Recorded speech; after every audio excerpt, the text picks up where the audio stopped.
Salut à tous, Kwame Sport. J'espère que vous allez bien, peu importe l'heure et l'endroit où vous regardez cette vidéo. Avant de commencer, cliquez sur like, abonnez-vous et activez la cloche de façon à être tenu au courant quand je posterai de nouvelles vidéos.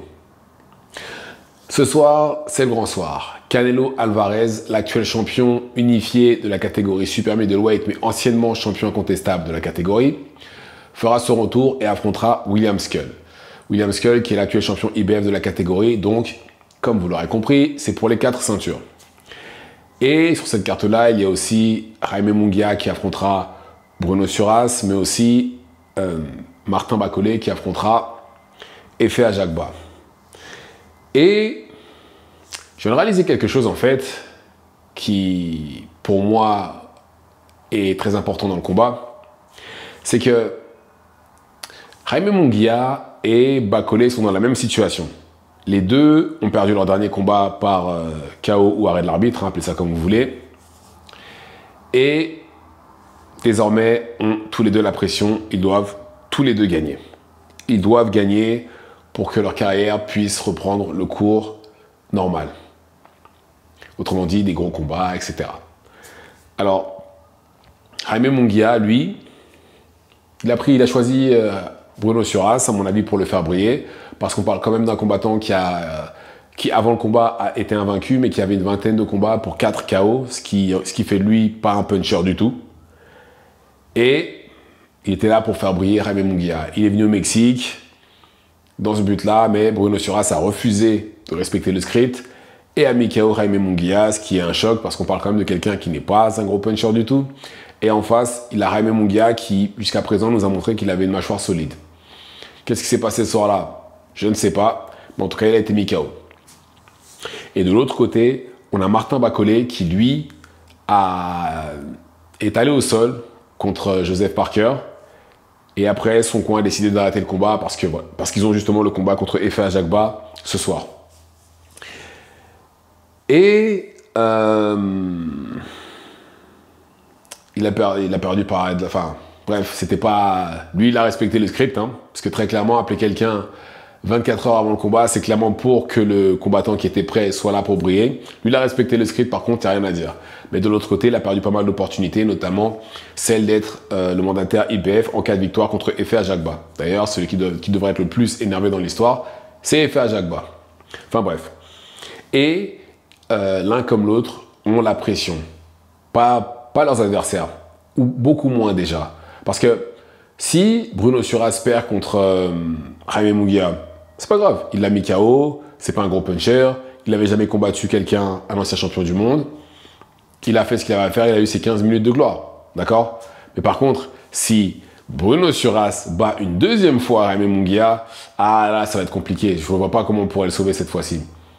C'est pas sauvable cette fois-ci s'il perd une deuxième fois contre Bruno Suras, parce que là, on ne pourra pas dire oui, c'était un coup de chance, etc. Non, c'est tout simplement que Bruno Suras était meilleur que lui, un point trait. D'ailleurs, j'espère que Bruno Suras va gagner.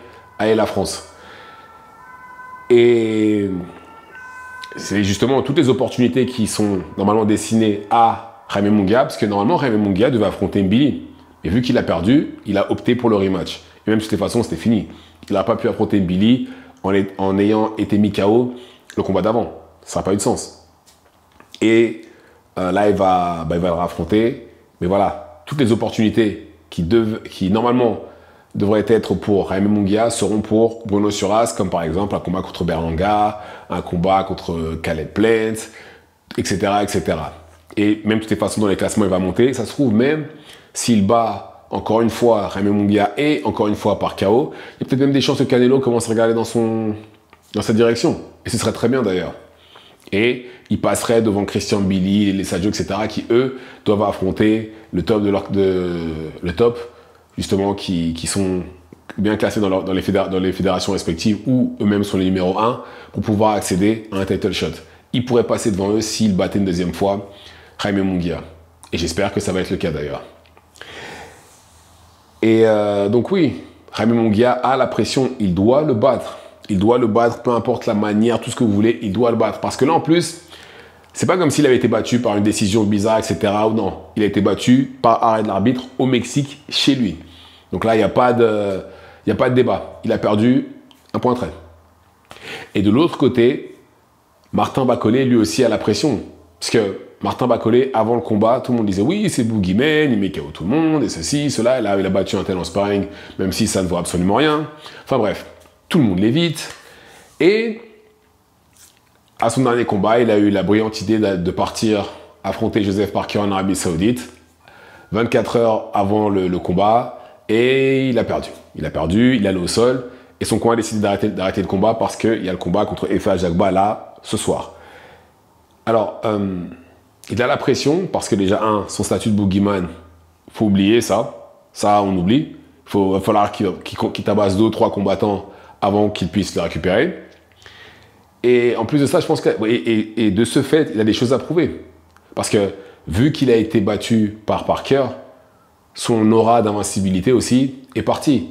Et il doit montrer au monde de quoi il est capable quand il est préparé, quand il a 200%. Il a la pression, pas Efe Ajagba. Efe Ajagba, il est là parce que, à la base, Bakole devait négocier avec Zeng. Zeng a refusé. Il devait négocier avec Kabayel. Kabayel a refusé et au final, les deux se sont affrontés sur la même carte que Bakole et Parker. Sauf qu'ils étaient un peu plus bas. Ils se sont battus avant. Et donc, ils ont fait appel à Ajagba parce que c'était la meilleure personne, c'était la personne la mieux classée en dessous de ces deux-là. Et au final, il a accepté, bien entendu, il a accepté, mais il n'a pas la pression parce que lui, il a été sérieux depuis le départ. Tout le monde pense, d'ailleurs, le favori de ce combat, c'est Bakole et pas Ajagba. Donc, toute la pression est sur les épaules de Martin Bakole. Et Ajagba, s'il gagne, bon, bien entendu, je pense qu'il veut gagner. Hein. Je connais aucun combattant qui fait tous ces efforts-là et ces sacrifices pour se dire, bon, bah, éventuellement, je vais perdre, mais non. Et Ajagba s'est entraîné dur. Là, il est dans une situation où gagner, je ne vais pas dire que ce serait un bonus, mais voilà, ça lui ouvrira des portes qui, encore une fois, seraient normalement ouvertes pour Bakole en cas de victoire. Et donc voilà, les deux ont la pression et je pense que les deux vont nous sortir de bonnes performances, même si j'espère que Suras et Bakole vont gagner. Mais voilà, la pression est sur eux. La pression, chez certaines personnes, fait qu'ils s'écroulent et il y en a d'autres qui font beaucoup mieux qu'en temps normal. Maintenant, à voir quel type de combattants sont ces deux-là. Bruno Suras, Jaime Munguia et Martin Bakole. Donc voilà. Dites-moi ce que vous en pensez dans les commentaires. En tout cas, moi, j'ai hâte de voir les combats. Comme j'ai dit sur la carte, c'est les deux combats qui me hype le plus. Le combat de Canelo, pas tant que ça. Dites-moi ce que vous en pensez dans les commentaires. Activez la cloche de façon à être tenu au courant quand je posterai de nouvelles vidéos. Et c'est tout pour moi. Ciao, ciao.